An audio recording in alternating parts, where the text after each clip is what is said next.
Les vraies voix Sud Radio, 17h-19h, Philippe David, Cécile de Ménibus.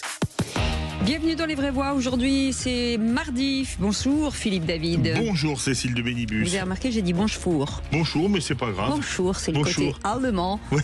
Je sais pas pourquoi. J'ai pas de côté. Oui, Vous êtes alsacien comme moi alors. Oui, oui. Non, oui. alsacienne dans ces cas-là. Sienne. Non, je parlais de vous. Ah bon? Ah non, pas du tout. Mais vous avez fini de me rectifier, alors que Cécile me permet de gagner au jeu, généralement. C'est bien de Arrêtez de dire ça, reconnaître arrêtez de dire ça, ses les gens vont dire qu'on turpitudes. triche. Avec le kilo de saucisse qu'il avale, Philippe David, je vais vous dire, il pourrait être naturalisé alsacien. Ouais. Non, parce que j'aime aussi celle de Toulouse. Oui, bah c'est ça. Et puis la Chistora au Pays Basque. Oh, dites donc, ça fait au moins 24 heures qu'on n'avait pas parlé bouffe. Et puis la saucisses. Botifara en Catalogne. Il faut Oui, bah, faire toutes les saucisses de France. ça va. Méfiez-vous de ne pas devenir une saucisse vous-même. Ouais, bah, c'en est déjà une grosse saucisse, je vous assure. À lui-même, on pourrait nourrir, je pense, une famille de 14 enfants avec Philippe David. Eh bien, en attendant, ce numéro de téléphone, le 0826 300 300 avec notre... on est Zach aujourd'hui? Ah, on n'est pas Zach, on est Aude aujourd'hui, bien entendu. Allez, le sommaire de cette émission, le grand débat du jour à 17h30. Pour Fabien Roussel, le patron du Parti communiste, la France insoumise fonctionne comme une secte et sous emprise d'un couple, Mélenchon et Sophia Chikirou. Il réagissait à cette révélation d'un livre enquête sur le fonctionnement peu démocratique de la France insoumise. Alors parlons vrai. Est-ce que ces propos vous semblent réalistes ou outranciers? Et à la question, plus aucune relation avec Mélenchon, comportement de secte, Roussel a-t-il acté la fin du nouveau Front populaire? Vous dites oui à 58%. Vous voulez réagir? Aude attend vos appels au 0826 300 300. Et puis le coup de projecteur des vraies voix à 18h40. Ahmed El Shara, le président syrien par intérim, toujours inscrit sur plusieurs listes terroristes internationales, est attendu donc demain pour un entretien à Paris. Pour sa première visite européenne, la présidence affirme vouloir soutenir une Syrie stable, souveraine et respectueuse de toutes ses composantes. Alors parlons vrai. Est-ce que pour vous, El Shara, qui a refusé de serrer la main à Annalena Baerbock, la ministre allemande des Affaires étrangères, vous semble fréquentable? Et à cette question, la visite de Ahmed El Shara, chef islamiste de l'État syrien en français, nécessaire ou choquante? Vous dites à 94% choquante. Vous voulez réagir? Le 0826 300 300. Et notre invité sera Emmanuel Razavi, grand reporter franco-iranien, spécialiste du Moyen-Orient, auteur du livre La fâche cachée des mollahs aux éditions du Cerf. On vous souhaite la bienvenue, c'est Les Vraies Voix. Jusqu'à 19h. Les vraies voix Sud Radio. Mon cher Philippe Bilger, comment allez-vous? Je vais bien, je vous impose encore un visage un peu imparfait. Non, mais comme qu'est-ce qui si se en passe? général il était esthétique, ça c'est ma mais il vanité Il personnelle. n'y a rien de... Que j'ose me comparer à vous-même ou à Virginie qui vient d'arriver, comme si elle avait besoin d'arriver juste pour être désirée. Bon, c'est ça, faux, ça me dépasse. Eh ben, elle est la Virginie Calmez, présidente de Futura et École des métiers de demain. Bonsoir Virginie. Bonjour à tous, pardon les petits embouteillages. J'étais Y effectivement a- ric-rac. y a dans Et cette elle vie. nous a apporté des bonbons. Oh là là là là, c'est pas bien. C'est périssable. Voilà. Et les Christophe bonbons, c'est Madrol bien plus bon. est de retour, conseiller régional Sud. Bonsoir Christophe. Bonsoir. tout le monde, heureux d'être Bonsoir. avec vous. Il est arrivé il y a une demi-heure en disant j'ai besoin de vacances. Bah, comme ça, Bah, il moi... a bonne mine pourtant. Ouais, donc, là, c'est besoin de C'est le vacances. soleil marseillais, ma chère Virginie, c'est vrai qu'arrivé à Paris, j'ai mis la doudoune. J'ai N'exagérons mis la rien. doudoune aujourd'hui à Paris. Et les Marseillais, il faut Et croire il a qu'ils la voix de travaillent. crooner, tout de même. Vous avez Je des suis bureaux impressionné. décapotables, c'est ça? Qu'est-ce que c'est décapotable? Vous avez Bureau. des bureaux décapotables pour être si bronzé? Exactement, vous savez, avec j'ai une voiture décapotable, bien évidemment, à Ouais. Marseille. Des Comment bureaux, voulez-vous? des bureaux. Mais ma voiture est un bureau. Ah d'accord, vous Cécile. travaillez dans votre bureau. Voilà, exactement. D'accord, sur la Au bord de plage. la mer. Vous Ah, rappelez-vous bah ma voilà. délégation à la région Sud, je Ah m'occupe ouais. de la mer. Pourquoi voulez-vous que je sois dans un bureau quand le président Mussolini me confie la mer? Je suis sur la mer. Quelle bande de planqués, c'est pas possible. Incroyable. Allez, au 0826 300 300, c'est Eric qui nous appelle d'Albi. Bonsoir Eric. Bonsoir. Bonsoir à tous. Coup de gueule, cher Eric, sur les en tout cas contre le mirage démocratique de l'introduction de la proportionnelle aux élections législatives, vous dites. Oui, absolument. Marronnier cher à M. Bayrou et à bien d'autres partis, LFI en tête, et je pense que c'est une réforme dont on peut se passer. À mon avis, déjà, je la trouve antidémocratique parce que c'est le vote de liste, on a vu ce matin au niveau régional, donc c'est la fin de la réelle représentativité.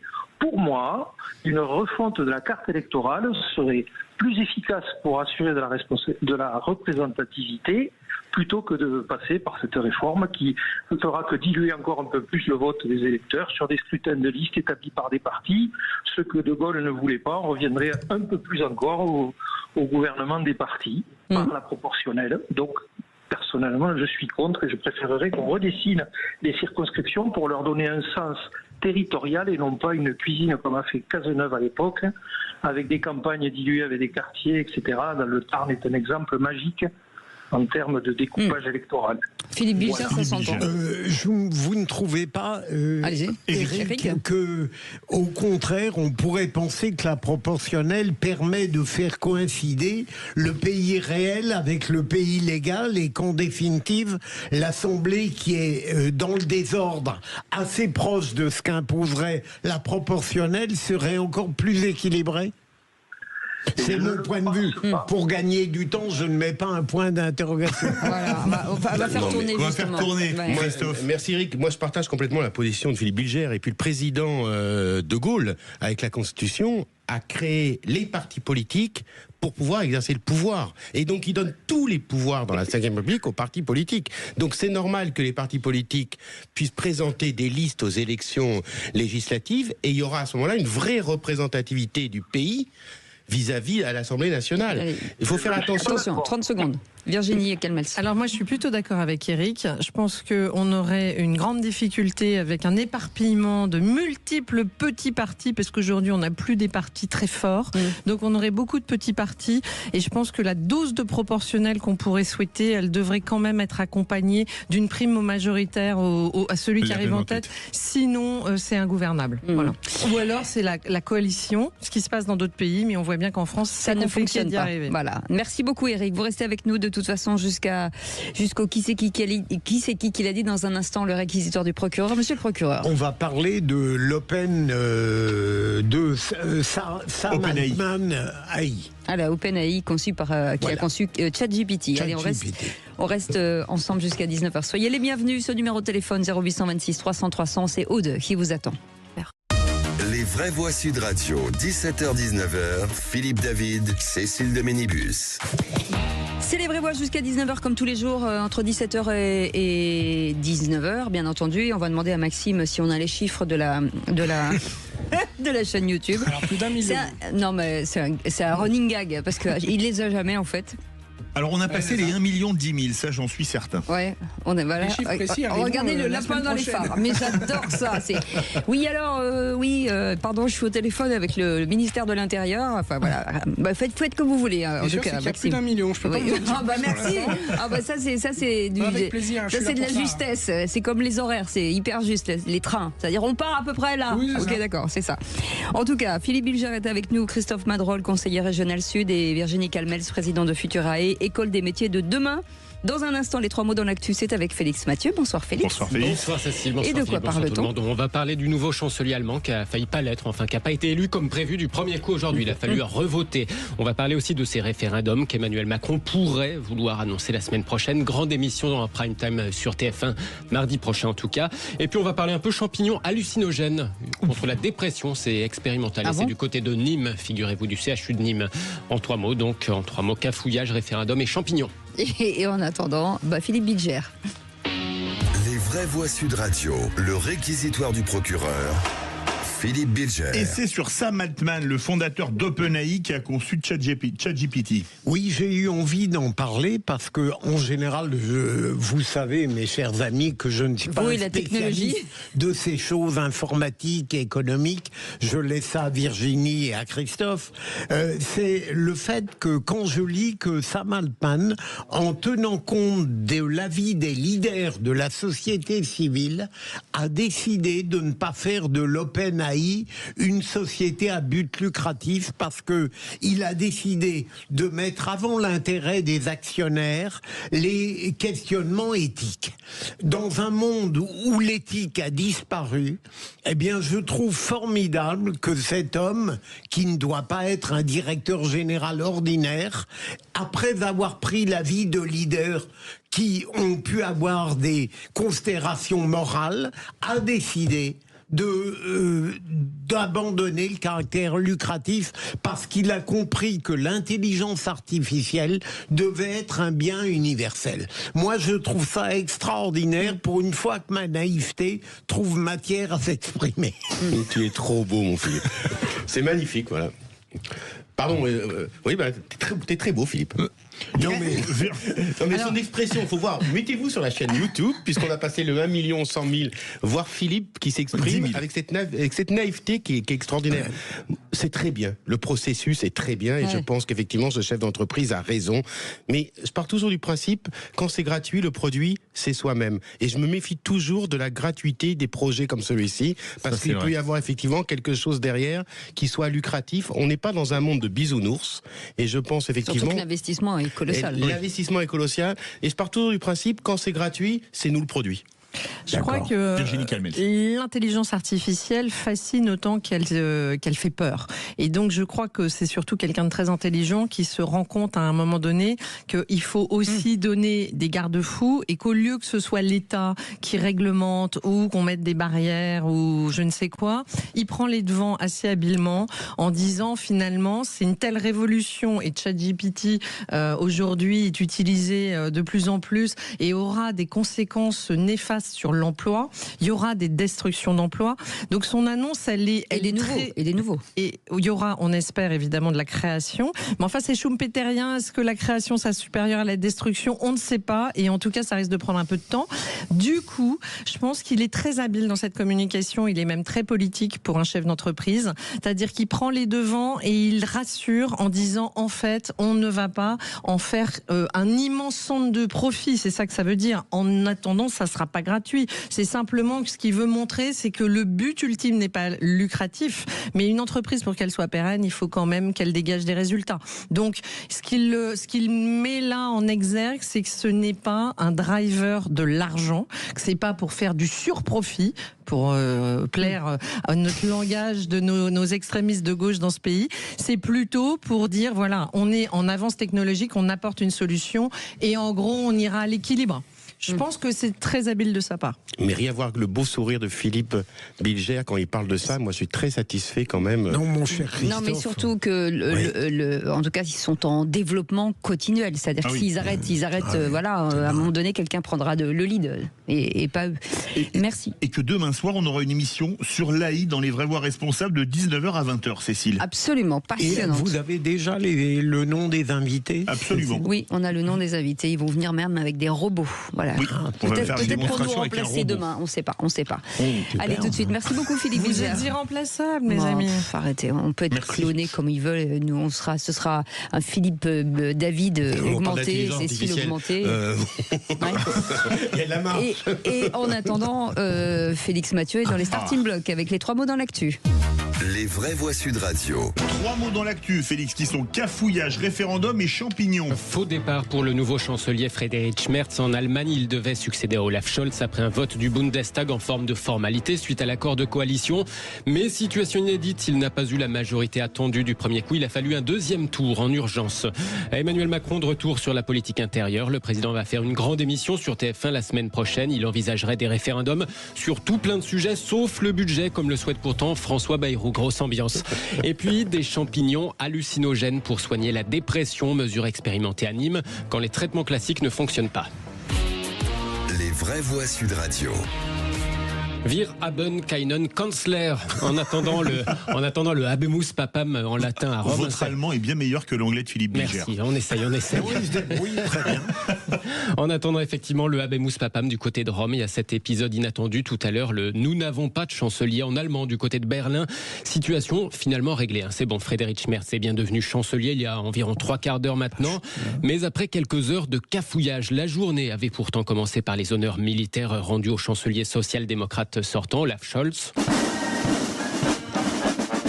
Olaf Scholz qui devait ensuite remettre la chancellerie au chrétien-démocrate Friedrich Merz après un vote du Bundestag. C'était réglé comme du papier à musique, c'était une formalité. Un accord de coalition droite-gauche entre la CDU et le SPD était signé, sauf que...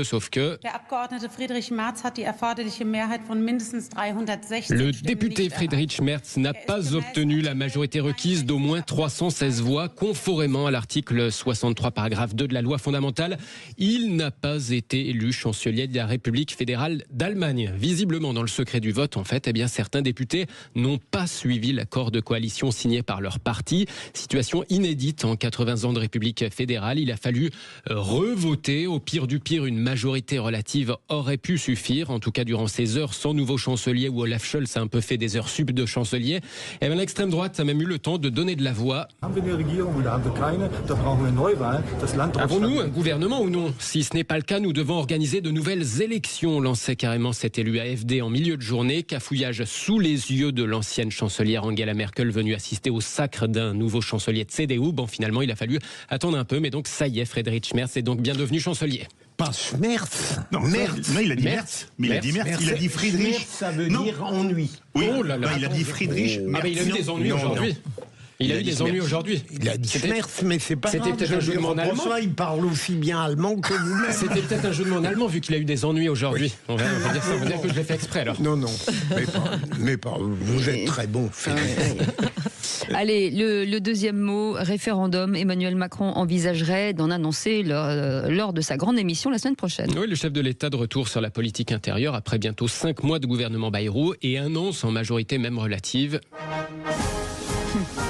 Il est de retour. Emmanuel Macron sera l'invité d'une émission en prime time sur TF1 mardi soir, mardi de la semaine prochaine avec Gilles Boulot. Son entourage fait savoir qu'il pourrait annoncer ou en tout cas envisager publiquement de lancer des référendums. Sont évoqués des sujets comme l'organisation territoriale du pays ou encore les rythmes scolaires sur lesquels le président avait déjà annoncé une convention citoyenne. Bref, des référendums sur à peu près tout sauf le budget, comme l'avait publiquement envisagé François Bayrou. La prérogative du référendum est bien celle du président et donc l'idée du Premier ministre a priori semble avoir fait un petit flop du côté de l'Elysée. Moi, il y a un sujet en ce moment, s'il devait y avoir un référendum, c'est la fin de vie. Pourquoi, par exemple, on ne partirait pas là-dessus s'il veut absolument un référendum ?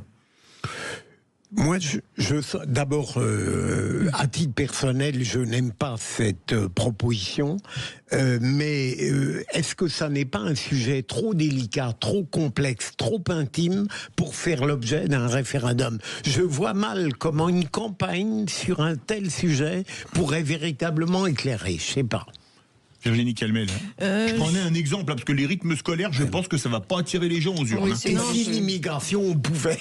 Mais on ne peut pas, alors, au moins c'est réglé. Enfin, là encore, les prérogatives du président pourraient se porter sur des sujets fondamentaux pour les Français. Là, on a quand même l'impression, en tout cas dans ce qui fuite, ce qui n'est pas une annonce, que quand même on est sur le petit bout de la lorgnette. Donc ça, c'est un peu dommage. Et alors effectivement, le sujet de la fin de vie est un sujet crucial. Mais tout ce qui est sociétal est extrêmement clivant politiquement, c'est compliqué. À chaque fois, ça divise tout le monde, donc y compris dans les mêmes camps. Donc là, en plus, on a l'élection des Républicains en parallèle. Enfin bref, il y a le congrès du PS. Le congrès du PS. Enfin bon, il y a plein d'enjeux. Moi, je suis d'accord avec Philippe Bilger. Je pense qu'à un moment donné, il faudrait plutôt aller sur des sujets. Et je trouve que François Bayrou, pour le coup, sur le budget, il était sur quand même un sujet fondamental. C'est-à-dire que les arbitrages budgétaires et le cap, parce que derrière un budget, derrière des chiffres, c'est une vision stratégique en fait pour le pays, que là on puisse faire trancher à ce moment-là de les Français sur certains arbitrages, je trouve que ça aurait pu avoir du sens. Court. Ce qui est impressionnant, c'est la claque que met Emmanuel Macron à François Bayrou. Oui. C'est clair. Elle fait mal, ça. La semaine dernière, François Bayrou nous annonce référendum. Le président de la République, bon, on arrête le jeu, c'est moi qui décide. Voilà ce qui se passe. Résultat, tu retournes t'occuper de tes affaires courantes, le patron, c'est moi. Troisième mot, c'est champignons utilisés pour soigner la dépression. Alors oui, c'est encore expérimental, mais... Oui, c'est une chanson qu'on peut entendre du côté de Nîmes, paraît-il, en ce moment. Alors, c'est très sérieux en vrai, alors que Florent Manodou, Yannick Noah ou encore François Berléand vont à leur tour briser le tabou de la dépression ce soir sur M6. Eh bien, face à l'inefficacité des traitements classiques, le CHU de Nîmes, effectivement, essaye des champignons hallucinogènes, comme par exemple la psilocybine contre contre certaines maladies mentales, pas de dépendance, mais ces substances peuvent être dangereuses si c'est pas encadré, explique tout de même le psychiatre Patrick Lemoine. La psilocybine, c'est la deuxième molécule proposée pour traiter la dépression et effectivement les syndromes post-traumatiques et éventuellement les TOC. La psilocybine est également une substance hallucinogène, dénuée de risque. Il n'y a pas d'addiction physique. En revanche, effectivement, il peut y avoir des bad trips. Il suffit d'une prise et vous avez plusieurs mois, presque instantanément, de bien-être. Si la personne n'est pas dans un milieu très sécurisant, encadré, entouré par un psychothérapeute ou une infirmière, ça peut effectivement mal tourner d'un point de vue purement psychologique. Patrick Lemoine, psychiatre, auteur de Santé psychique, des écrivains et de leurs personnages aux éditions Odile Jacob. Il était joint par François-Louis Bourneau pour Sud Radio. En tout cas, d'autres substances psychédéliques avec des effets similaires, comme par exemple le LSD, la DMT et la mescaline sont aussi étudiées. Merci beaucoup Félix Mathieu. Allez, vous restez avec nous dans un instant. On va revenir sur ce qu'a dit Fabien Roussel ce matin, qui a taclé un petit peu la France insoumise, qualifié de secte sous emprise d'un couple entre Chicirou et Mélenchon après les révélations de ce livre sur son fonctionnement interne. Alors parlons vrai. Est-ce que ces propos vous semblent réalistes ou outranciers? À la question, plus de relations avec Mélenchon, comportement de secte, Roussel a-t-il acté la fin du nouveau Front populaire? Vous dites oui à 56%. Vous voulez réagir? Le 0826 300 300. On fait une petite pause et on revient dans un instant avec ce numéro de téléphone. Et bien entendu, on est ensemble jusqu'à 19h. Bienvenue sur Les Vraies Voix. Les Vraies Voix Sud Radio, 17h-19h, Philippe David, Cécile de Ménibus. Retour des vraies voix avec bien évidemment Philippe Bilger, Virginie Calmels, Christophe Madrol qui nous vient du Sud, évidemment Cécile de Ménibus. Et c'est l'heure du grand débat des vraies voix. Les Vraies Voix Sud Radio, le grand débat du jour. Ils sont désormais rassemblés, mais peuvent-ils vraiment gagner? Un pour tous et tous pour les législatives. Ils sont Le Conseil national du PS a validé hier soir l'accord pour les législatives. Le PS a fini par dire oui dans la douleur.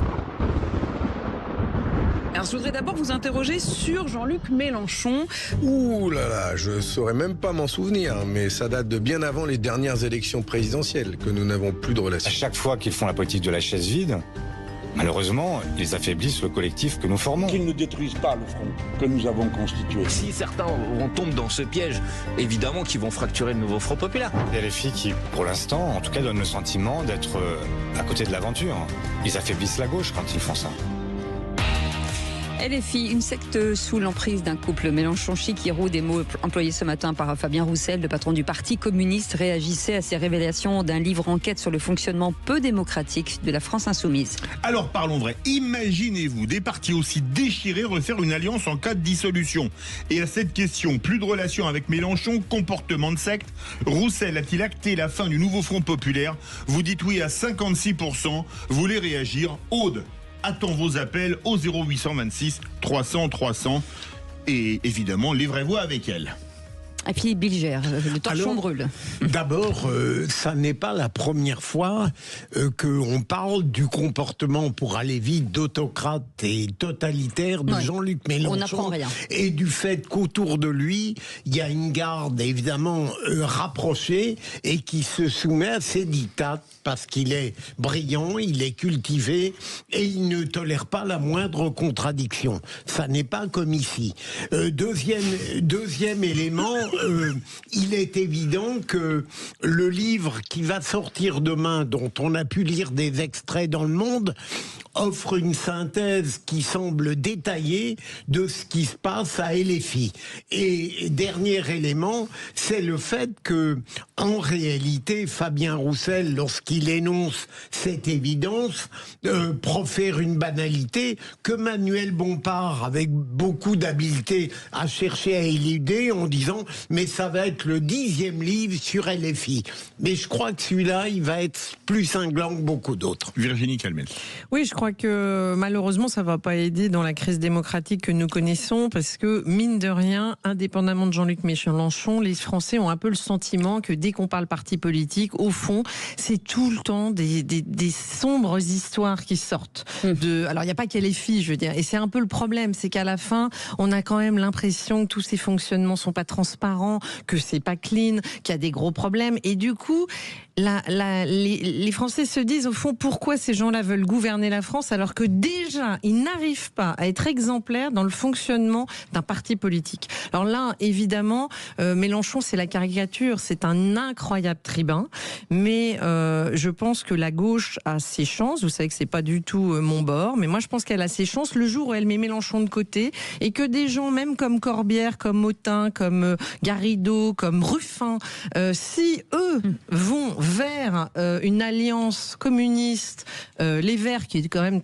bon, Madame Tondelier est toujours très, très étonnante, mais un PS, je pense qu'à ce moment-là, la gauche peut recréer une surprise et menacer en 2027 d'être au second tour.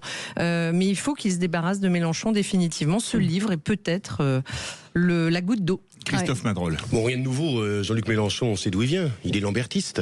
Et le système de lambertiste, depuis, on reverra dans nos annales de l'histoire politique du mouvement ouvrier, a toujours fonctionné en mode groupusculaire. Donc, Jean-Luc Mélenchon, c'est un groupuscule. Il faut savoir qu'il a déposé la marque LFI avec Kirikou. C'est la Chikirou. Pardon. Kirikou, c'est un personnage de dessin animé. Kirikou, c'est l'autre. Chikirou, oui. Avec Chikirou. Bon, rien de nouveau. Après, qu'est-ce qu'on apprend dans ce livre? On a vu effectivement les bonnes pages. Que Jean-Luc Mélenchon ait des propos antisémites vis-à-vis de Garrido, c'est dit dans le livre quand il dit que Raquel Garrido est tenue par le lobby juif. Ça prouve une fois encore que LFiste, côté mélenchoniste, a des propos sur la communauté juive très olé olé et dangereuse pour la démocratie. On apprend également qu'il considère Monsieur Bompard avec une petite cervelle de moineau. Le garçon est quand même ingénieur, polytechnicien, je crois. Il a quand même fait des études. Non, il est bac plus 8 ou plus 9 en mathématiques. Voilà, il a pas une fait vision traditionnaliste du groupe. Bon, ensuite, tu as raison sur la question de la gauche, mais c'est un autre débat. Je pense que Jean-Luc Mélenchon est le pilier central de la gauche réactionnaire. Et aujourd'hui, cette gauche réactionnaire, et j'en viens, on n'en veut pas. On veut une gauche qui puisse régler les problèmes des Français avec des accords avec le centre-droit, avec des accords avec des républicains. Le risque de notre démocratie, c'est les extrêmes. Aussi bien l'extrême droite que l'extrême gauche. Et c'est là la question qu'on va se poser. Il faut à un moment donné construire ce pôle central ouvert. Mais est-ce que à gauche, c'est quand même pas... Enfin, c'est pas si vieux que ça, la présidentielle. Le score que fait Mélenchon, il enterre tout le monde derrière lui à gauche. Évidemment. Ils sont tous à moins de 5%. Que ce soit Jadot, que ce soit Hidalgo, que ce soit Roussel. Quand j'en veux à François Hollande, quand je veux à la gauche social-démocrate d'avoir fait un accord avec Mélenchon pour faire élire des députés sur un programme, et on l'avait dit sur ce plateau, qui est du grand n'importe quoi, faut se rappeler quand même que François Hollande a été élu avec les voix des mélenchonistes. Oui. Il faut se rappeler que et Stéphane Le Foll ou Bernard Cazeneuve avaient dénoncé ces accords parce que c'était des accords qui étaient folles pour nous qui sommes des sociodémocrates. Est-ce que vous pensez qu'en cas de législative, un nouveau Front populaire pourrait se refaire ou pas? Venez nous donner votre avis au 0826 300 300.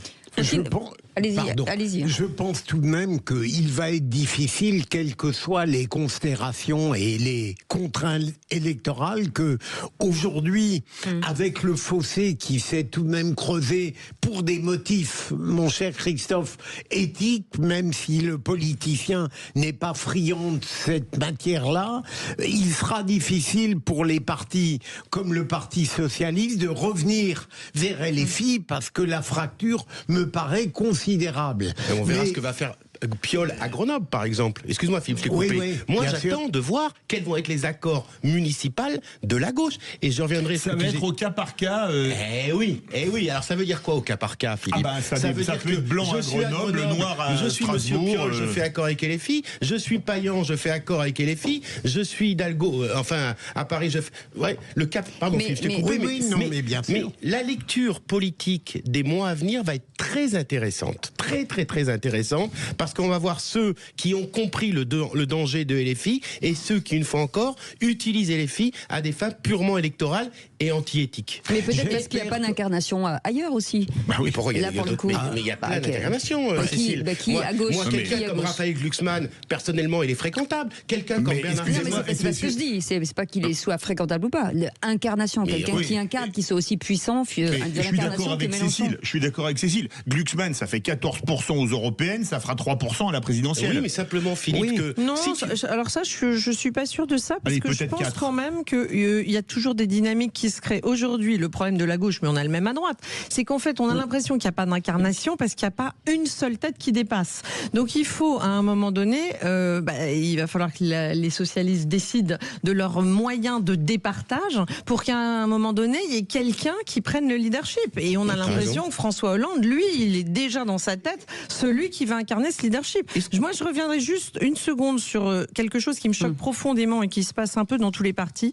C'est qu'à partir du moment où on fait une alliance, même contre nature, qui a été quand même quelque chose d'épouvantable, ce fameux NFP, ok, mais des gens ont été élus là-dessus. Et je trouve quand même choquant qu'à certains moments, des gens qui ont été élus avec l'appui de LFI, et bien qu'après ils tournent le dos à LFI et on n'est pas sûr qu'ils ne reviennent pas à LFI pour se faire réélire. Et ça, c'est profondément choquant. C'est-à-dire que les gens votent non seulement pour une personne, mais ils votent avec l'étiquette qui est attachée à cette personne à un instant T. Et donc sur un projet. C'est quand même difficile de dire, tiens, finalement, alors moi je change d'étiquette là au milieu quand ça va pas très bien, et puis finalement au moment où les municipales vont arriver, ça va revenir parce que finalement on fait les comptes. Et à la fin, faut pas s'étonner que les gens se disent, je vote même plus parce qu'on ne sait plus pour qui on vote. On vote pour quelqu'un qui est socialiste, social-démocrate, qui finalement est passé à LFI et carrément antisémite, qui finalement, eux, il y en a certains qui vont à la marche contre l'antisémitisme, mais qui repactiseront pour les municipales. C'est l'enfer. Votre raisonnement serait valable si ces changements étaient dus à des considérations purement tactiques. Mais je peux comprendre qu'au nom de la morale, on découvre tout à coup un paroxysme d'antisémitisme à LFI. On peut totalement s'en dissocier. Ça, je comprends. Attendez, le 0826 300 300 avec Eric qui voulait réagir. Rebonsoir Eric. Rebonsoir Eric. Rebonsoir. Merci Virginie pour cette brillante analyse. C'est effectivement ces changements de bord et ces alliances, désalliances, réalliances sont traumatisantes pour le lecteur moyen. Moi, je vous entends parler. Qui pour mener la gauche, Mélenchon, pas Mélenchon, un dictateur, pas un dictateur. Mais pour faire quoi? Quel programme? C'est ça. Avant de chercher des personnes, il faudrait peut-être apporter des réponses. La France profonde, les agriculteurs qui souffrent énormément depuis maintenant 5-6 ans. Vous croyez que c'est une question de savoir si c'est Mélenchon, si c'est Tartampion qui va être le meilleur leader à gauche ou à droite? Mais pas du tout. Ça nous intéresse pas. On veut savoir comment on sort de l'ornière où on est, qu'est-ce qu'on propose. Moi, je ne crois pas... C'est de tout temps. On voit De Rugy qui fait une primaire à gauche à l'époque, qui perd la primaire, et qui, contre l'accord qu'il avait signé de soutenir le vainqueur de la primaire à gauche, va rejoindre le camp macroniste l'heure suivant le résultat. Donc, avec des politiques comme ça... Manuel Valls l'a fait aussi. Manuel Valls l'a fait aussi. Non, Manuel... Entre Benoît Hamon et Macron, il a soutenu Macron. Ah oui. Mais la primaire, attendez, on laisse finir. Voilà, je disais De Rugy parce que c'est un bon exemple, Eric, c'est un très bon exemple. Je veux dire, il y en a d'autres. C'est malheureusement le monde politique est peuplé de gens comme ça. On les voit s'offusquer, mais on les voit se rabibocher la semaine d'après. Même sur l'antisémitisme, on se rend compte que finalement, c'est peut-être pas encore quelque chose qui pourrait suffire à faire partir des gens comme François Hollande. Moi, je le trouve très silencieux, François Hollande. Enfin, je sais pas, il est monté dans une moissonneuse-batteuse ce week-end. C'est très bien, mais bon, peut-être il aurait autre chose à dire. Mais Eric, quand moi je parlais d'incarnation, c'est bien entendu avec un programme derrière. C'est pas juste du charisme plus que les autres. Philippe Bilger. Ah, mais d'autant plus. Moi, je trouve, mais sans doute à cause de mon immaturité sur le plan des partis politiques, je trouve que la faiblesse ou la force d'aujourd'hui de la politique, c'est qu'on ne peut pas aujourd'hui inventer, élaborer un programme à partir du moment où le futur est illisible. En revanche, je crois de plus en plus, et je l'ai toujours cru, à la force incroyable des personnalités. Au fond, imaginons, ça ne se produira peut-être pas, il y a un Bruno Retailleau à droite qui se présente, eh bien, à la limite, je serais prêt à faire confiance à cette personnalité pour le programme qu'elle mettrait en œuvre. Et je trouverais aisément quelqu'un à gauche que je pourrais respecter de la même manière. Le programme, je me demande si cette recherche de programme n'est pas une course désespérée vers l'impossible. Mais il faut quand même avoir un projet quand on se présente à la présidentielle. C'est complètement ce que tu dis, Philippe. C'est un truc que moi qui m'anime. Je fais de la politique depuis des années.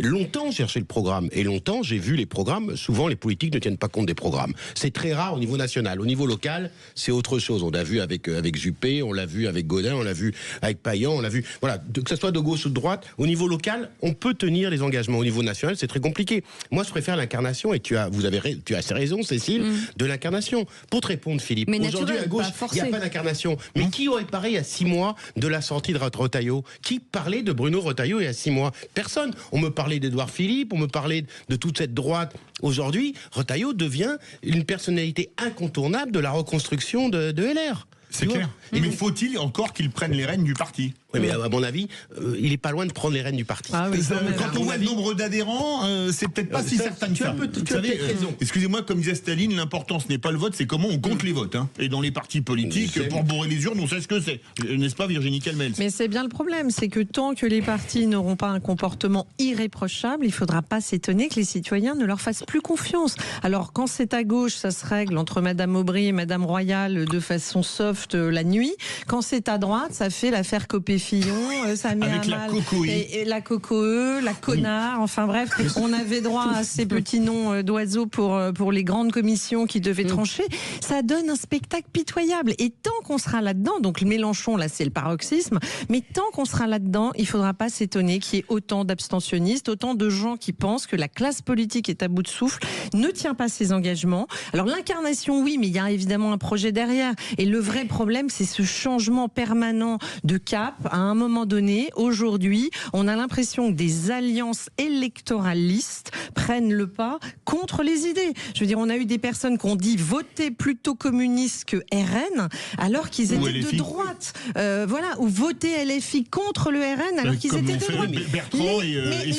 Les gens se sentent totalement paumés et surtout privés de l'intérêt de leur vote. Mais dans ce cas-là, la question d'Éric sur la proportionnelle, réglerait beaucoup de problèmes. Ça réglerait le problème des alliances de second tour. S'il y a une coalition derrière, parce que sinon ce sera...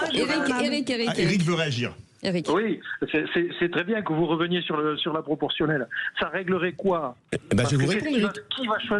Qui va choisir le candidat au niveau régional? C'est l'appareil du parti. Il y aura c'est pas le parti politique. Mais il y aura mais pas la Constitution, Eric.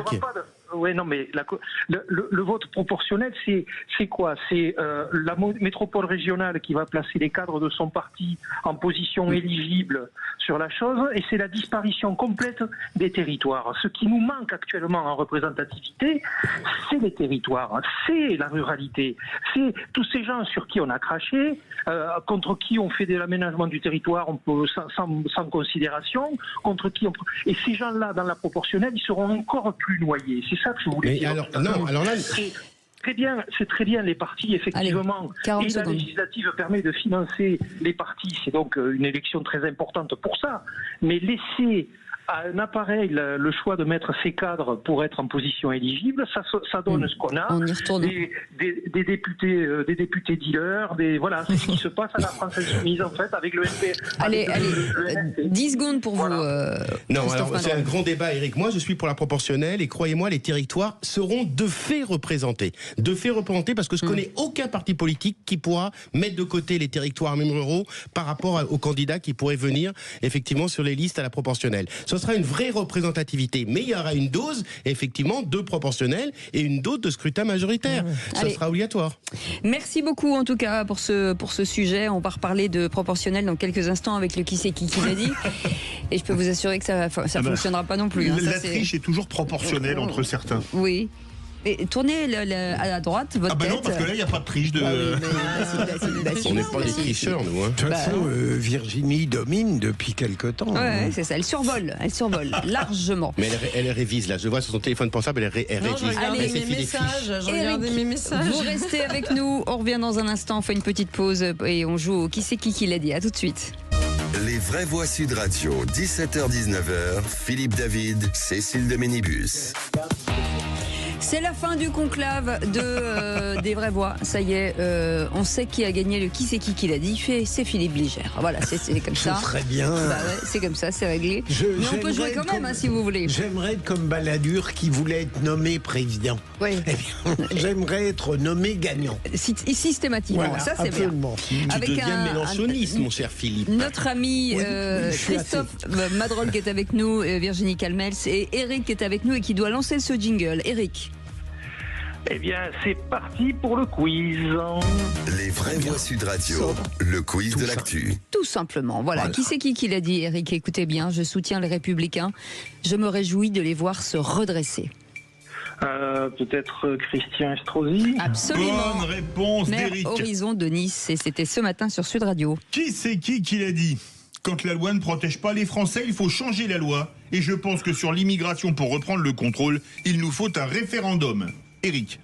Peut-être Monsieur Darmanin. Non, Retailleau. Bonne réponse de Philippe Bilger. En général, on me le prend. Qui c'est qui l'a dit sur la réception du nouveau président syrien? Ne pas engager le dialogue serait être irresponsable vis-à-vis des Français, surtout de tapis rouge pour Daesh. Le ministre des Affaires étrangères, j'ai mangé son nom. Ouais. Jean-Noël Barrot, bonne réponse. Et bravo, Eric. Bonne réponse. Vous avez eu les réponses, c'est pas possible. Non, il est très bon. Qui c'est qui l'a dit, Eric? Je pense que le président de la République a commis une faute grave lorsqu'il a dit le quoi qu'il en coûte. Roussel. Non. Ah non, pas du tout le même bord. Un député, très ancien député. Bonne réponse de Virginie Charles de Courson, député Lyotte. Qui c'est qui l'a dit? Je voudrais avoir une pensée pour les voyageurs. Je suis désolé qu'on les embête avec les grèves. Alors ce n'est pas un homme politique et ça a une relation évidemment. Moi je sais qui c'est. Moi j'ai rien dit. Ah oui, c'est le allez, comment il s'appelle de la SNCF. Le patron. Le patron, c'est pareil. C'est le président. Farandou. Bon, il avait dit le patron de la SNCF, Jean-Pierre Farandou, on lui compte. Farandou. Ça m'aurait étonné. J'avais une chance de l'avoir. Qui c'est qui l'a dit? Eric, j'ai cru comprendre que les comportements de la direction de la France Insoumise se rapprochaient des comportements d'une secte sous l'emprise d'un couple, celui de Jean-Luc Mélenchon et de sa compagne Sophia Chikirou. Là, c'est facile. Monsieur Roussel. Bonne réponse d'Eric. Qui c'est qui l'a dit? Je suis convaincu que la rupture entre le PS et LFI est actée. On a toutes les raisons de ne plus avoir affaire à eux. Non, Darmanin de nouveau peut-être. Non. C'est un député. François Hollande. Un député du même parti. Un député qui a eu des problèmes à la manifestation. Gage. Bonne réponse de Virginie. Jérôme Gage, député PS. Ah oui. Qui c'est qui l'a dit sur la présidentielle de 2027? L'objectif est d'éviter à la France et Jean-Luc Mélenchon est le candidat du Rassemblement national. Il a été ministre. Il a été ministre avec un ministère important. Non. Non, je l'ai pas. Un proche de Sarkozy. Un proche de Sarkozy. Il pourrait être originaire de Nice d'ailleurs. Estrosi? Non. Non. Il est grand et blond. Il est grand, mais un proche, c'est pas Barnier. Non, un proche de Sarkozy. Attendez, qu'est-ce que vous dites, Eric? Le seul unique. Un grand et blond. Un peu roux dégarni. Brise Hortefeux. Bonne réponse de Christophe Madrol. De chercher un blond roux. La description, celle-ci, il faut vraiment que vous mettiez sur la chaîne YouTube parce que les expressions elles sont assez incroyables sur ce plateau. Branchez-vous sur la chaîne YouTube. Allez, qui c'est qui l'a gagné? C'est qui l'a gagné? C'est Eric Dalby. Albi dont la cathédrale s'appelle. Bravo Eric. Albi dont la cathédrale. Ça ne pouvait pas être autre chose. Albi dont la cathédrale s'appelle Sainte-Cécile. Exactement, j'allais le dire. Bien sûr. Bien sûr. Magnifique. Ah oui. Ensuite, on va me dire pas ça, on va dire oui, Albi, Cécile. Les autres scores, on va pas savoir. Je peux vous dire. Ah oui. Virginie Calmel 6 points et vous êtes à égalité parfaite avec Philippe Bilger à 3. Voilà, comme ça vous êtes à 3, pas la ville de 3. À 3, vous avez fait autant qu'Eric. Voilà. Allez. Bravo Eric. Catastrophe. Bravo Eric, merci d'avoir été avec nous. Bravo. Dans un instant, le journal et puis la météo avec Rémi André. Visiblement, le week-end sera bien meilleur. Et puis le coup de gueule de Philippe David. Il y en a certains, je crois qu'on pourrait les surnommer non pas les bourreaux de Béthune, mais les bourreaux de Méthune. D'accord. Eh ben, on en parle dans un instant. Soyez les bienvenus. Vous pouvez commenter, bien entendu, ou nous appeler au 0826 300 300 jusqu'à 19h. Les vraies voix Sud Radio, 17h-19h, Philippe David, Cécile de Ménibus. Et autour de cette belle table, Philippe Bilger est avec nous, et puis Christophe Madrol, et bien entendu Virginie Calmels et Philippe David qui fera son coup de gueule dans un instant. Mais en attendant, Pierre est avec nous de Montèche. Bonsoir Pierre. Bonsoir Pierre. Oui, bonsoir. Et bonsoir, vous voulez revenir sur cette agression du conseiller municipal en Gironde, dans la Gironde, Oui. qui tentait de mettre fin à ce rodéo urbain. Oui, mais en fait, l'État intervient quand il y a une violence contre un élu municipal ou autre. Mais il faut qu'il y ait une grosse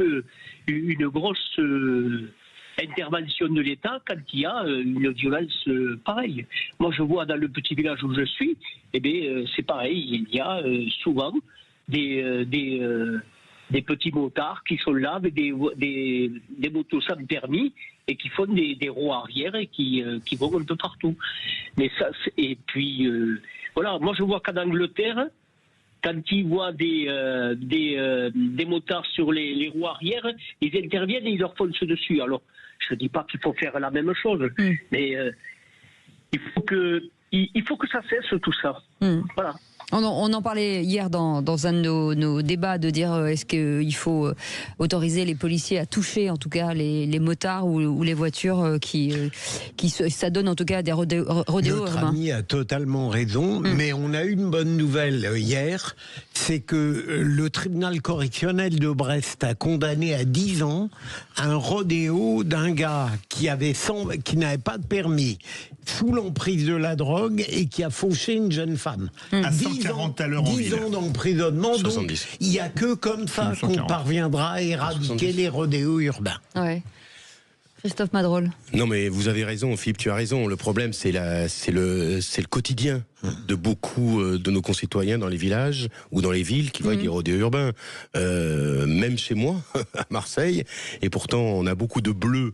Et merci à Gérald Darmanin et merci à Bruno Retailleau aujourd'hui. Tu vois, je suis pas rancunier, je salue Retailleau et Darmanin. Ça continue devant chez moi.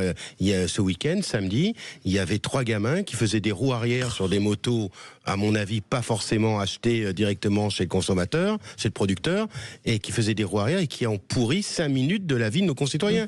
Il y aurait une femme qui passait ou un homme qui passait, personnes âgées auto, il se faisait écraser, Philippe, écraser. C'est le quotidien. Donc, moi, je veux pas les foncer dedans, mais simplement qu'on donne la possibilité aux policiers de pouvoir leur prendre leurs véhicules. On prend les véhicules, on confisque les véhicules, et circuler, rien à voir. Tu fais une connerie, tu payes. Et on les condamne en plus. Et on les Mais casse. déjà que si tu lui piques le véhicule, je vais te dire, Philippe, moi je connais beaucoup de jeunes. Enfin, excusez-moi, si vous prenez un véhicule qui a été volé, ils vont en voler un autre. Ah non, donc il faut une oui. sanction exemplaire à côté. Ouais. C'est vrai, j'avais pas pensé que le véhicule était forcément obligatoirement volé. Mais vous avez raison, Philippe, d'aller encore plus loin. Mais voilà, il faut pas être béni oui. Vous savez d'où je viens pas vraiment de la droite dure, mais là il faut être dur parce que ça pourrit la vie de beaucoup de nos concitoyens. Virginie Ça me Calmels. fait plaisir d'entendre Christophe. Et en fait, aujourd'hui, les notions d'ordre, elles sont transpartisanes. Et donc, il est vraiment temps, dans le bon sens collectif, qu'on soit beaucoup plus sévère avec ce type de pratique. Et bien surtout en ruralité où ils ont moins forcément. Il y a de la gendarmerie, mais en tout cas, il y a moins de bleus comme à Marseille ou dans Vous les avez grandes raison, villes. c'est un vrai débat à avoir. Mais Et je connais votre affection pour la gendarmerie, Cécile. Mais Pour la là-dessus, police en général. Pardon ? Et pour la police en Et pour général. la police aussi, bien sûr. Mais quand je vois à la campagne le manque de policiers, de gendarmerie, il y a vraiment à faire un effort par rapport à ça. Parce que la souffrance que peuvent avoir, j'en connais beaucoup de ma famille qui vivent dans des endroits très éloignés Isolés. dans l'Indre, ils voient plus du tout de gendarmes passer. Avant, ça passait, ils voient même plus les postiers parce que maintenant, il faut aller chercher son courrier à 7 km puisque le facteur n'arrive même plus dans le village. Ouais. Merci en tout cas Christophe pour ce sujet. Vous restez avec nous. On revient dans un instant avec le coup de gueule de Philippe David. On parle de quoi ? Vous aimez le livre de la jungle ? Oui. J'ai l'impression que certains sont en train de nous faire confiance. Vous savez, le serpent du livre de la jungle qui va vous mordre en vous disant d'avoir confiance. Et je sens quelque chose comme ça. Je sais pas pourquoi. Eh ben, on aura peut-être la révélation dans quelques instants. Allez, à tout de suite. Les vraies voix Sud Radio, 17h-19h, Philippe David, Cécile de Ménibus.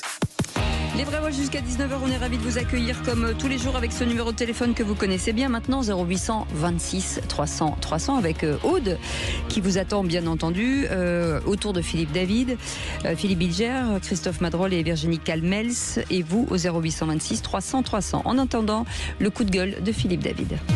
Les vraies voix Sud Radio. Comme d'habitude, je vais remettre le clocher au milieu du village, ou plutôt de deux villages qui sont dans le 9e et le 13e arrondissement de Paris. Pourquoi ces deux arrondissements ?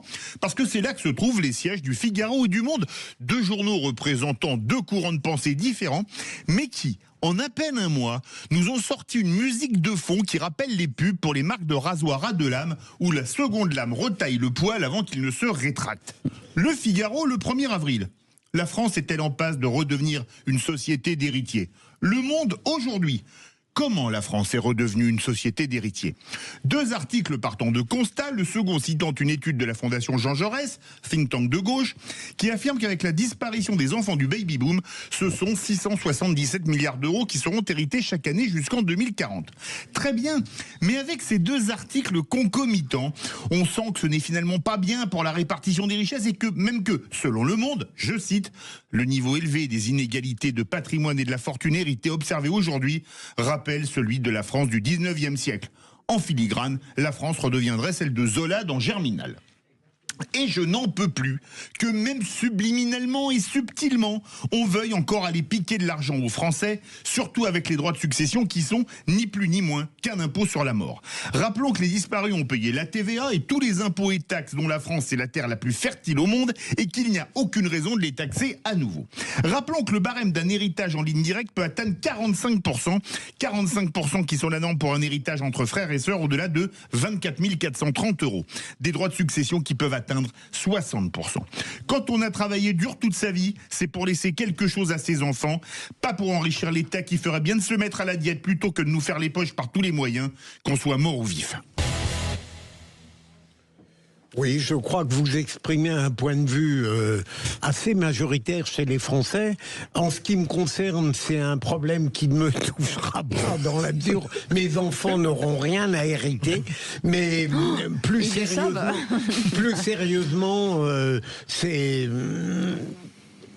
Comment dire, parfois vous êtes tellement fulgurant que j'ai du mal à répondre immédiatement parce que j'ai des pensées contraires, mais je ne voudrais pas vous offenser parfois. Et je ne voudrais pas risquer des dialogues totalement apaisés comme ceux que vous avez avec François Devois. Alors moi, cher Philippe, je suis pas forcément d'accord avec vous. Je suis d'accord, une partie de votre discours, c'est vrai que les petits héritiers, ceux qui ont travaillé toute leur vie, qui ont économisé, qui ont acheté leur maison et qui veulent donner leur maison à leurs enfants, c'est pas le cas comme toi, Philippe. Je donnerai rien à mes enfants parce que j'ai rien à part mon vieux voilier dans le port de Marseille, mais c'est autre chose. Ça, c'est une partie, effectivement, vous avez raison. Ensuite, il y a les gros héritiers. Il y a les gros héritiers aujourd'hui qui sont de plus en plus nombreux en France. Et c'est une classe qui existe aujourd'hui, la classe des héritiers. Je connais autour de moi des gens qui ont hérité de terrains dans le sud qui ne valaient rien, des vignes à l'époque, qui aujourd'hui deviennent constructibles, ou à l'île de Ré, vous rappelez-vous, les questions de l'île de Ré, il y a des endroits qui sont devenus, et j'en parlais devant la Bordelaise, il y a des endroits du côté de Bordeaux qui ne valaient rien il y a 50 ans, c'était des zones agricoles, aujourd'hui vous possédez des terrains agricoles et vous devenez une classe héritière qui a beaucoup d'argent. Celle-là, c'est une autre question et je n'ai pas la solution, mais en tout cas, il faut à un moment donné avoir toute raison gardée, mettre les deux clochers au même village. Moi, je dis tant mieux pour Virginie. Et ben voilà, Philippe David, j'avais envie de dire, moi, ça m'enlève rien. Et je pense qu'on est un peuple de jaloux, qu'à chaque fois, c'est insupportable de considérer qu'il faudrait que les gens aient moins, soi-disant, pour que des gens se portent mieux.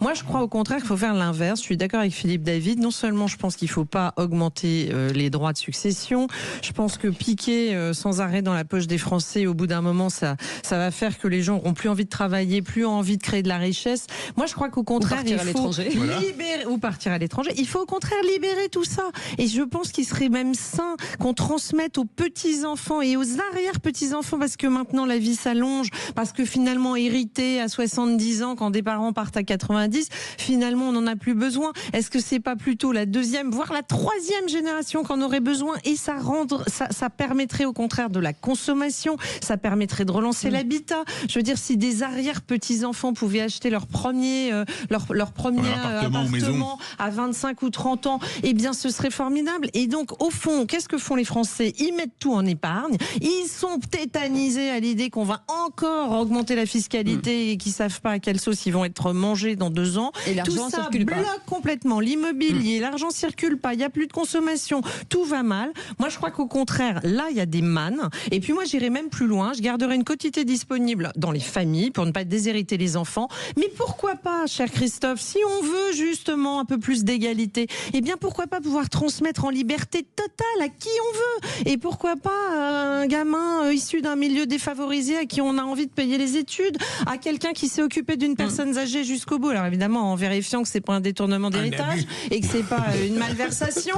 Mais je veux dire, tout ça serait sain. Et nous, on est tout le temps en train de se dire, ah là là, c'est dégueulasse, il y en a qui héritent et pas moi. Allez. Et la jalousie, ras-le-bol. Allez.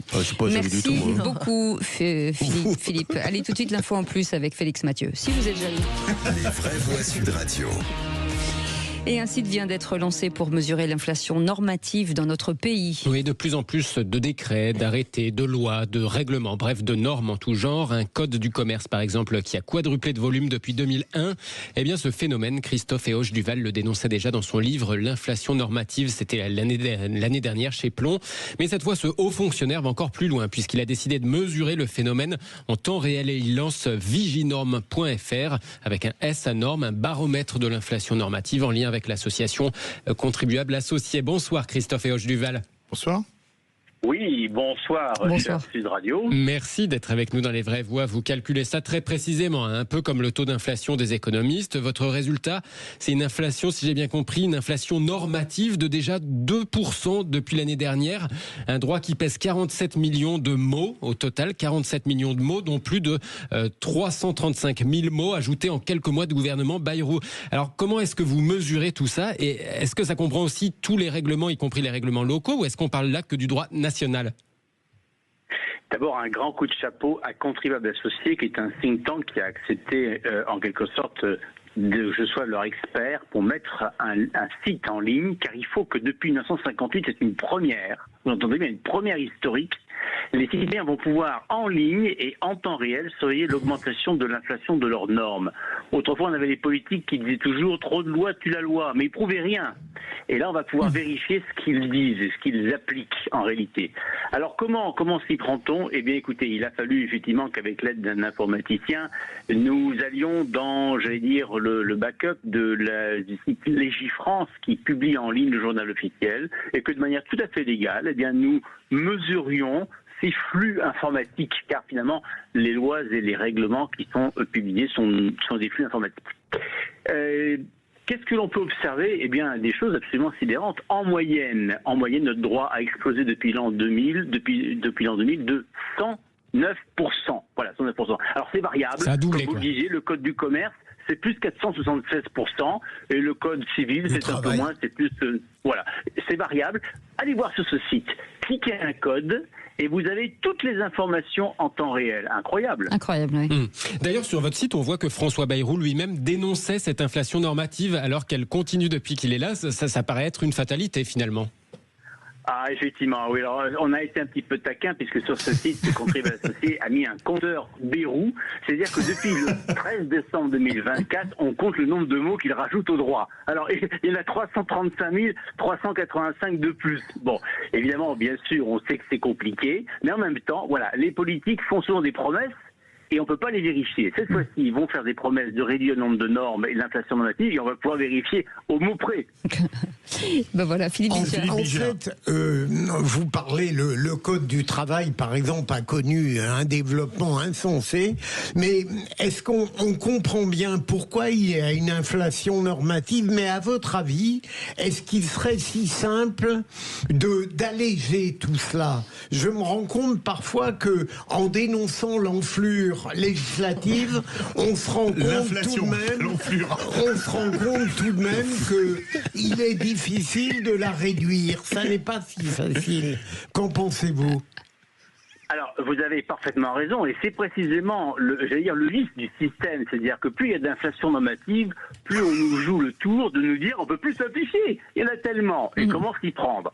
Il y a au-delà de la complexification un point qui est très important. Je m'adresse à l'ancien procureur général de la République. Le code de procédure pénale, par exemple, il a augmenté de 197% depuis 2000. Mais ce que vous ne savez pas non plus, et ce qu'on indique, c'est qu'il n'y a pas que l'inflation normative qui compte aussi. Il y a l'instabilité. Et cette instabilité, nous la mesurons en l'occurrence. Et c'est très très intéressant parce que c'est plus de 800 versions du code de procédure pénale qu'il y a eu depuis 2000. C'est-à-dire que le juge et l'avocat pénaliste, ils courent après les textes. Et ceci nourrit évidemment cette instabilité. Au-delà de l'inflation, ça nourrit les erreurs procédurales, les niches à contentieux, etc., etc. On en connaît des vertes et des pas mûres. Et la société n'en peut plus. Merci beaucoup, Christophe Eös Duval, haut fonctionnaire à l'origine de ce baromètre viginorme.fr. Merci beaucoup en tout cas d'avoir accepté notre invitation. Merci beaucoup Félix Mathieu. Vous restez avec nous. Dans un instant, le tour de table de l'actu de nos vraies voix. On parle de quoi avec vous, Philippe? On parle de la Légion d'honneur. Et avec vous, Christophe Madrol? Le retour des pesticides. Virginie Calmels? Les hôpitaux. Et bien on en parle dans un instant. Soyez les bienvenus. On est ensemble jusqu'à 19h. Les vraies voix Sud Radio, 17h-19h, Philippe David, Cécile de Ménibus. Retour des vraies voix avec évidemment Philippe Bilger, Virginie Calmels, Christophe Madrol, Cécile de Ménibus. Non, on avait des considérations de vocabulaire il y a quelques instants. En antenne, il se passe des choses. Cécile et moi, on connaît la langue française. Pardon, voilà, on connaît la langue française. D'aucuns détournent le sens de certains mots, n'est-ce pas? Ouais. Il y a une relation je ne sais pas ce que veut dire Virginie Calmels. Calmels sur le plateau, je ne sais pas ce que c'est. Je ne sais pas ce qu'elle dit, nous aussi on maîtrise la langue, ça veut dire quoi? Je ne sais pas du tout. Dans quel contexte, Virginie? Je trouve quand même entre je sais pas.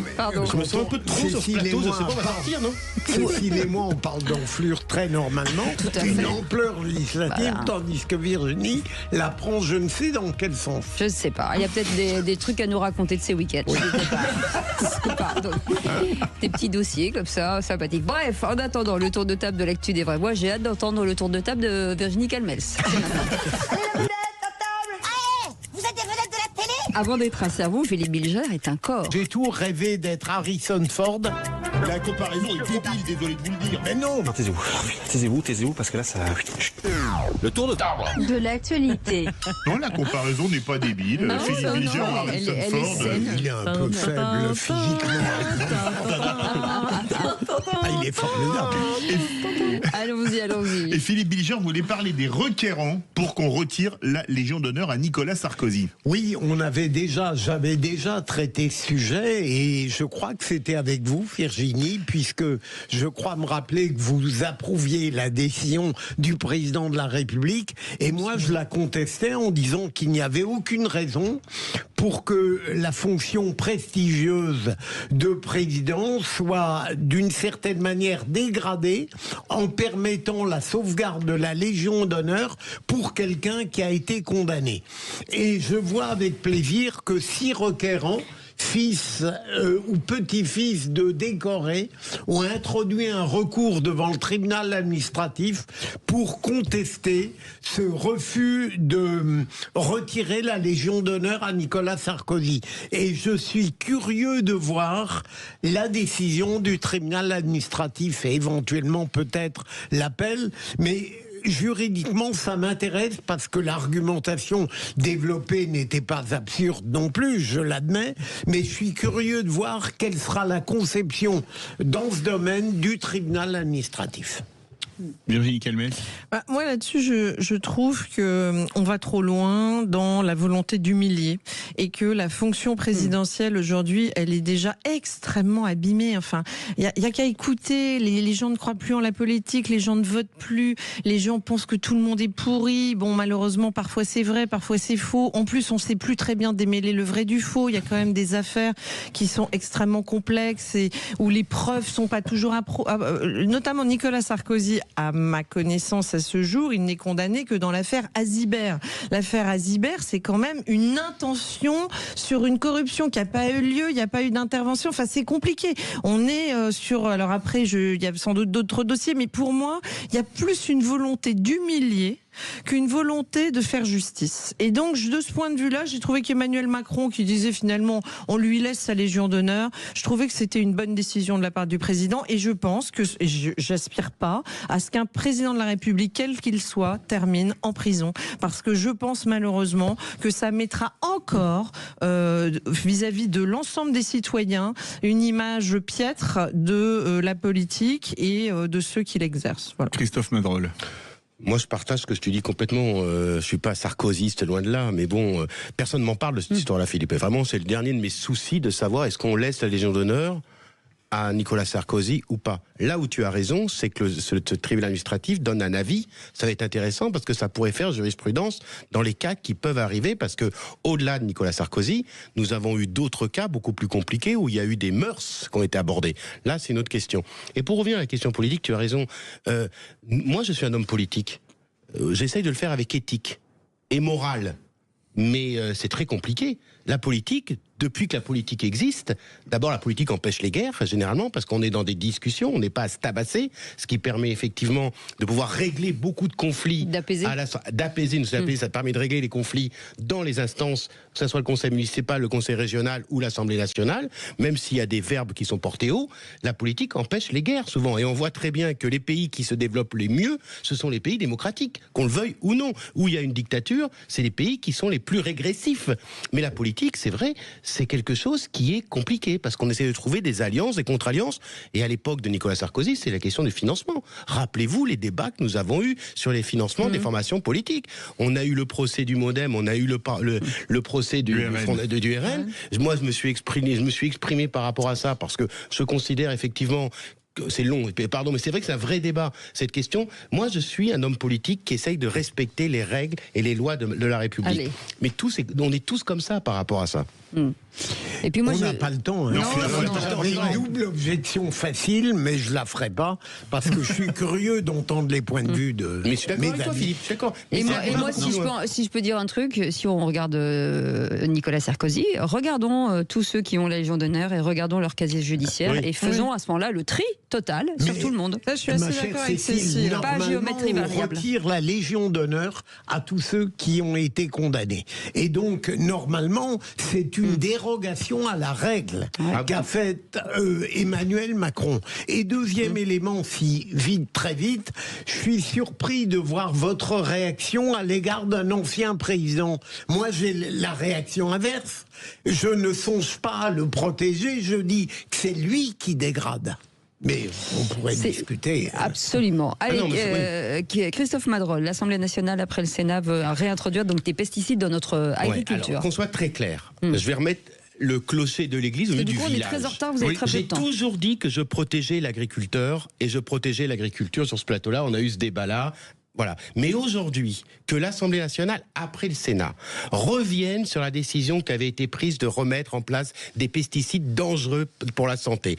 On sait que tous les cancers sont en train d'exploser en France. On sait que le cancer de la prostate pour les garçons et les différents cancers sont en train de se développer, liés, on le sait aujourd'hui, à cause de ces pesticides. Que l'Assemblée nationale aille dans le sens du Sénat pour remettre en place des pesticides interdits aujourd'hui, c'est une abomination pour l'espèce humaine. Voilà. Alors, moi, je protège les agriculteurs. Je veux qu'on ait des agriculteurs, mais pas en remettant des pesticides dangereux pour la santé. Et on est sûr de cette influence. Juste un mot. Ah oui, on est sûr. Aujourd'hui, vous prenez n'importe quel médecin, vous avez une pétition, un texte signé par 1000 médecins qui viennent d'horizons très différents, qui disent non, on ne faut pas réinstaurer les pesticides, c'est dangereux pour la santé. Je vous invite à regarder le film Goliath avec Pierre Ninet et Gilles Lelouch. Ça fait un peu écho à ce que... Non, je ne sais pas ce que tu en penses, je veux adresser à toi, parce que l'autre jour, on a eu ce débat-là. Non, on n'a pas le temps. On n'a pas le temps. Et j'ai très peu de temps pour parler des hôpitaux. Alors, vous savez qu'aujourd'hui, ça passe à l'Assemblée nationale et demain au Sénat. On va vers plutôt de la coercition, encore une fois, sur l'installation des médecins. Et il y a un économiste qui s'appelle Frédéric Bizarre qui a publié un texte très intéressant sur les finances. Et donc, je voulais un tout petit peu alerter sur le niveau aujourd'hui de déficit des hôpitaux. On est à 1,3 milliard derrière les derniers chiffres, 2,3 milliards en 2023, 1,3 en 2022, 2,3 en 2023 et près de 3 milliards de déficit en 2024. Et on est encore en train de vouloir réglementer, de vouloir alourdir, de donner du pouvoir aux ARS. Et on ne comprend toujours pas que ce soit dans la santé, mais c'est pareil dans l'éducation. C'est pas en rajoutant des couches d'administration qu'on va mieux servir le public en termes de services publics. Les hôpitaux sont en train d'étouffer. Là, on était à 65% des établissements hospitaliers en déficit. On va passer à 80%. C'est pareil dans le privé. On est en train d'embêter considérablement les médecins libéraux. En fait, on est en train de tuer à petit feu notre médecine. Je pense que c'est un sujet majeur pour tout le monde, tous les âges. Et donc, j'avais envie aujourd'hui, alors que l'Assemblée va encore légiférer en rajoutant cette couche normative, de dire attention, quand on a des finances publiques aussi dégradées, et notamment dans le secteur de la santé, malheureusement, in fine, ce seront les patients qui paieront.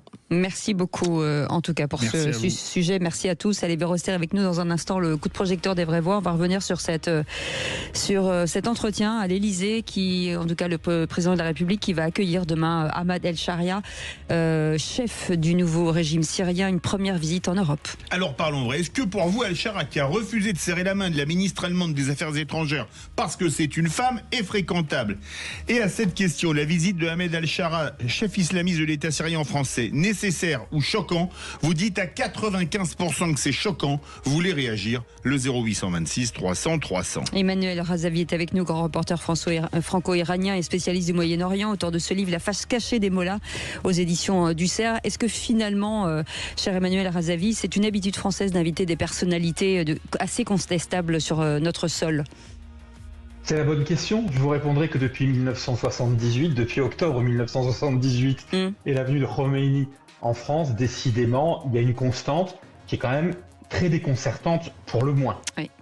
On va en parler dans quelques instants. Soyez les bienvenus. On est ensemble jusqu'à 19h. Les vraies voix Sud Radio, 17h-19h, Philippe David, Cécile de Ménibus. Les vraies voix autour de cette table sont Philippe Bilger, auteur de Me Too Much aux éditions Héliopold, Christophe Madrol, conseiller régional Sud et bronzé, Virginie Calmels, président de Bronzé. Oui, je viens de Marseille, Cécile. École des c'est métiers vrai que vous de avez demain. un peu le teint pâle. Bah parce que nous on travaille. Qu'est-ce que je vous dis, Il n'y a pas sur notre voilier. Bah non, on n'est pas sur notre voilier ou en train de faire du sport. Voilà, nous on travaille dans un studio fermé en plus. C'est vrai. D'ailleurs, je vais demander à Patrick Roger, appelez-moi la direction, Maxime. On voudrait des lampes à UV. Et un toit ouvrant, mais. On va demander des choses maintenant. Appelez-moi la direction. Allez, tout de suite, le coup de projecteur des vraies voix. Les vraies voix Sud Radio, le coup de projecteur des vraies voix. Après ce matin, la visite demain en France du président syrien par intérim Ahmed El-Sharia. Oui, il sera reçu par Emmanuel Macron. Une visite très symbolique, mais aussi très, très délicate du président intérimaire. Les plus violents combats depuis la chute de Bachar al-Assad. Face à face à l'attaque qui est dans le nord-ouest du pays, les forces loyales à l'ancien président syrien et l'armée du nouveau pouvoir islamiste.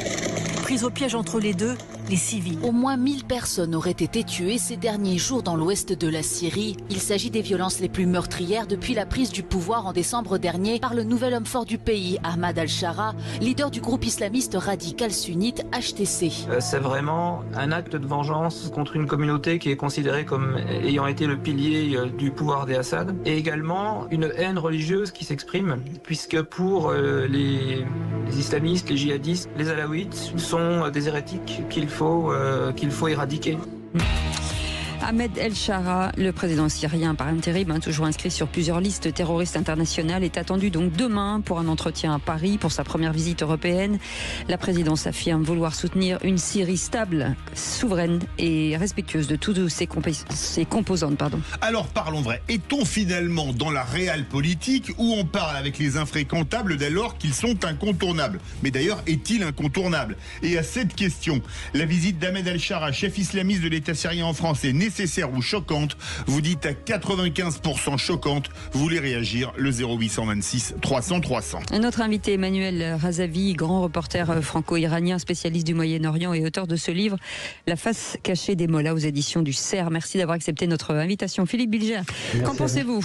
3 observations très rapides. La première, c'est que depuis quelques mois, en espérant être objectif, je suis amené à dire du bien du président Macron sur le plan international, notamment sur l'Ukraine, mais dans d'autres domaines également. Deuxième observation, au fond, continuons peut-être à être naïfs, je ne trouve pas absurde qu'il invite le président syrien par intérim et que précisément il tente de, lui qui apparaît comme infréquentable, de le faire entrer difficilement, sans doute douloureusement, dans un espace où il deviendrait fréquentable en espérant une influence et des mesures qui démontreront que le président n'a pas eu tort. Dernière observation, je crains tout de même d'être totalement utopique dans mon raisonnement et je crois qu'il repartira et qu'il demeurera le même. Virginie Galmez. Moi, je suis comme les gens qui ont répondu à votre sondage. Moi, je suis extrêmement choquée. Je suis choquée parce que si j'ai bien lu, mais M. Madavi le dira mieux que moi, il me semble que la France a dû demander une autorisation parce que cette personne à l'ONU, parce mandat d'arrêt. Exactement. Donc en fait, il a fallu qu'en plus, quelque part, on se mette en dehors des clous vis-à-vis de l'Organisation des Nations Unies.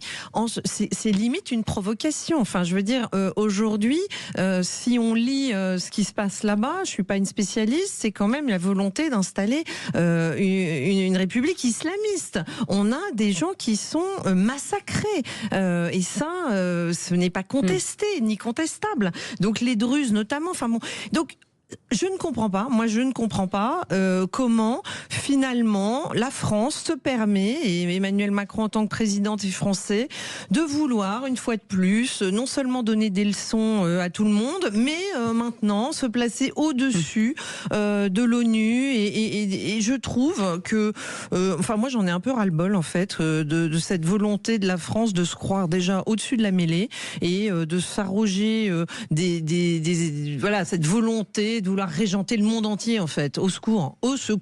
Et là, pardon, et mais pas moi, le pays dans lequel il est. Oui. Et en plus, il est en transition, ce chef d'État. Enfin, tout ça n'a, de mon point de vue, aucun sens, sauf à croire avec naïveté comme Philippe que peut-être derrière c'est pour qu'on récupère pas, ou que la Syrie récupère ses ressortissants dangereux. Je crois pas que ce soit ça, malheureusement. Allez. Christophe Madrol. Moi, je veux faire preuve de naïveté comme mon ami Philippe Bilger. Moi, je suis effectivement, au début, j'ai été choqué de l'annonce de l'Élysée de recevoir au palais de l'Élysée ce personnage qui n'est pas fréquentable. Et en discutant avec des diplomates qui m'ont dit si on faisait de la diplomatie qu'avec nos amis, on n'irait pas vraiment loin. Et le fait qu'Emmanuel Macron essaie de pouvoir discuter avec ce personnage qui a une présence réelle politique sur l'ensemble des conflits qui animent aujourd'hui le Moyen-Orient quand même, parce que ce n'est pas une personne venue de nulle part. Il incarne aussi un combat qui n'est pas le nôtre, qu'on doit combattre, mais comme je l'ai dit tout à l'heure, pour les hommes politiques qui discutent politique dans les assemblées, je pense que Emmanuel Macron peut essayer de faire passer des messages Voilà, je suis naïf, aussi comme Philippe. J'espère que le président Macron aura les arguments et que ce personnage entende ce que dit le président Macron. Voilà, j'ai fait preuve de naïveté, je vois le verre à moitié plein. Y aller lui et pas le faire venir ici. La diplomatie, ça peut se faire de façon moins avec ton trompette et tambour à l'Élysée. La diplomatie, on n'interdit pas le dialogue entre des ambassadeurs. Notre invité Emmanuel Razavi qui est avec nous, grand reporter franco-iranien et spécialiste du Moyen-Orient et auteur de ce livre La face cachée des mollahs aux éditions du CERF. Voilà, que pensez-vous de ce que vous avez entendu autour de cette table ? La naïveté, Alors, peut-être. Je ne serai pas naïf et j'espère que vous m'en excuserez. Oui. En tant que reporter, je couvre le Moyen-Orient depuis presque 30 ans. J'ai passé beaucoup de temps avec les organisations djihadistes dans différents pays du Proche et du Moyen-Orient. Ce sont des assassins. Je les ai vus tuer sous mes yeux. Il ne m'apparaît pas, il ne m'apparaît pas opportun qu'un président de la République, président d'une démocratie, reçoive quelqu'un dont le nom est encore inscrit sur les listes terroristes. C'est important. Je crois que Mme Calmel l'a rappelé, il ne pouvait pas prendre officiellement en fait l'avion. Il a fallu que la France intervienne pour qu'on lui donne le droit de voyager et de venir chez nous. La question aujourd'hui, c'est quel message on envoie déjà aux victimes d'Al-Qaïda, de Daesh, de toutes ces organisations terroristes. C'est une vraie question pour moi. On est un peu, je suis désolé de le dire, mais à nouveau en fait dans une espèce d'inversion des valeurs. Qu'on fasse de la diplomatie, si vous voulez, qu'on aille discuter avec des salopards comme lui. Il n'est que président intérimaire pour le moment, contrairement à ce qui a été dit, je suis désolé, mais il n'a pas un rôle plus influent que ça sur l'ensemble de l'échiquier en fait moyen-oriental. C'est plutôt un instrument, c'est plutôt l'outil en fait de certains pays, à commencer par la Turquie. C'est pas la même chose. Il me semble en fait qu'aujourd'hui, c'est s'avancer que de penser qu'on va placer des pions en Syrie avec un type qui est en train quand même déjà, alors qu'il est président par intérim depuis seulement quelques mois, qui est déjà en train de jouer les bouchers. Je vous rappelle qu'il y a quand même des membres de minorités qui ont été assassinés, exécutés, massacrés, que ce soit des Alaouites, évidemment plus récemment en fait des Druzes. Enfin, il y a tout un contexte qu'il ne faut pas ignorer. Et donc, en ce sens, il ne faut pas être naïf, c'est une évidence, c'est dangereux. Je vous rappelle qu'on l'a été naïf en 1918, pardon, il faut le rappeler en début d'émission, avec l'ayatollah Khomeini. On a vu les dizaines, pour ne pas dire les centaines de milliers de morts qu'il y a eu en fait derrière en 46 ans. Il y en a un petit peu marre, si vous voulez, de recevoir des chefs terroristes islamistes sur notre sol, qui est quand même, excusez-moi, la France, pays des droits de l'homme. Mais quand va-t-on arrêter de recevoir ces gens-là? Il y a des services qui sont prévus pour ça. On fait travailler les services du renseignement extérieur, éventuellement la diplomatie, et le président qui reçoit un terroriste, pardonnez-moi, ça m'interpelle. Mais il y a quand même une question. Allez-y, Philippe Bilger. Comment voyez-vous, Emmanuel Razavi, c'est étrange, je l'admets bien volontiers, cet étrange hiatus dans la politique internationale du président qui paraît, je dirais, équilibré et lucide en ce qui concerne l'Ukraine et qui, là, est tout de même si je ne trouve pas comme Christophe complètement absurde qu'il le reçoive, qui est au bord du risque. Tout de même, il n'est pas complètement inconscient des objections que vous présentez. Pourquoi a-t-il ce hiatus, à votre avis? Alors, pardonnez-moi, Philippe, j'aurais tendance à vous répondre en vous disant que ça fait des années que des gens comme moi, je ne suis pas le seul journaliste à parler du djihadisme, à suivre sur le terrain des organisations en fait djihadistes, islamistes, on ne nous écoute jamais. Mais il y a une réalité, vérifiez-le. Depuis 1978-79, donc depuis la venue de Khomeini en France, à chaque fois qu'on a voulu dealer avec des islamistes, ça ne s'est pas terminé à notre avantage, ça s'est plutôt terminé à notre désavantage. Et il n'y a pas de raison aujourd'hui qu'il y ait une exception à la règle avec le président par intérim syrien, quand on sait tout ce qu'il a laissé faire dans son pays. Je parle encore une fois en fait des massacres, depuis qu'il est arrivé au pouvoir. Moi, j'ai le sentiment aujourd'hui qu'on a plutôt une classe politique, à commencer par notre président. 1700 morts depuis son arrivée. 1700 morts. Exactement. Qui, sur le sujet, si vous voulez, du Moyen-Orient en général, mais de l'islamisme plus largement, je pense qu'ils sont perdus. C'est plus de la naïveté à ce niveau-là. C'est vraiment perdre, l'essence même de ce que nous sommes. Donc moi, je suis désolé, je reprends à nouveau à mon compte, si elle le permet, ce que disait Mme Calmel tout à l'heure. Moi, ça me paraît choquant. Enfin, évidemment, on peut pas...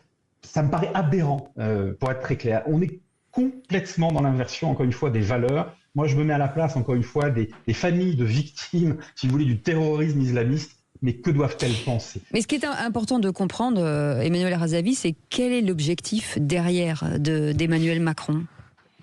Parce qu'il y a un objectif, forcément. Et quelle est, à votre avis, la position du Quai d'Orsay? Parce que c'est quand même intéressant. C'est pas toujours la même d'ailleurs. C'est d'où ma question. Effectivement, comme dit Mme Calmel, ils nous ont habitués quand même ces dernières années à ne pas être tout à fait sur les mêmes logiciels. Moi, j'avoue qu'en tant que spécialiste, je finis par m'y perdre. Le Quai d'Orsay, si vous voulez, a eu des gens qui sont des gens fascinés par les frères musulmans. Je vous rappelle une conseillère, Sophie Pommier, enfin qui n'y est plus, qui allait arracher les affiches des otages en fait israéliens placardés dans les rues de Paris. Si vous voulez, il y a quand même quelque chose. Moi, j'ai l'impression que nous sommes en train, je le répète, de nous perdre. On est en train de perdre notre boussole à la fois démocratique et humaniste.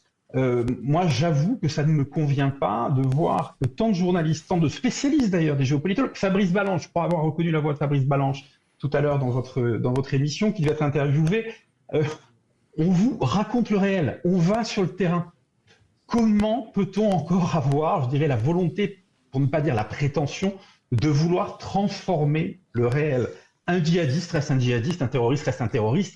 Djoulani ne va pas changer du jour au lendemain, c'est se méprendre. Encore une fois, je vous ramène à Khomeini. A-t-il changé? Absolument pas. Son successeur non plus. Je suis très en phase avec vous et je vous remercie de vos propos. Je voulais juste rebondir sur ce qu'a dit Philippe Bilger tout à l'heure en disant que vous étiez très aligné avec Emmanuel Macron, y compris sur l'Ukraine, etc. Mais là aussi, peut-être là-dessus, il devrait faire un référendum, on cherchait un sujet. Quels sont les Français qui ont vraiment envie d'envoyer des soldats en Ukraine? Quels sont ceux qui pensent que toujours cette fable il y en a un qui est merveilleux, le fabuleux Zelensky et l'horrible Poutine, ça va encore perdurer? Cette espèce de vouloir semer la terreur partout, le gouvernement par la peur, et maintenant de nous amener un terroriste à l'Élysée. Mais moi, je pense que ça va très mal, au contraire, et qu'on a un besoin que des gens, dont monsieur qui sait de quoi il parle, et d'autres personnes soient écoutés, et que, mais la diplomatie française, ce n'est plus ce que c'était, ou en tout cas le chef de l'État ne les écoute peut-être pas. Mais moi, je crois qu'il y a une révolte sourde des Français en la matière. Absolument. Merci en tout cas toujours de votre éclairage. Emmanuel Razavi, toujours grand reporter franco-iranien, spécialiste du Moyen-Orient et auteur de ce livre La face cachée des mollahs, que je vous incite à lire bien entendu aux éditions du CERF. Merci beaucoup en tout cas d'avoir accepté notre invitation. Merci Philippe Bilger, merci Christophe Méadrol, merci Virginie Calmels.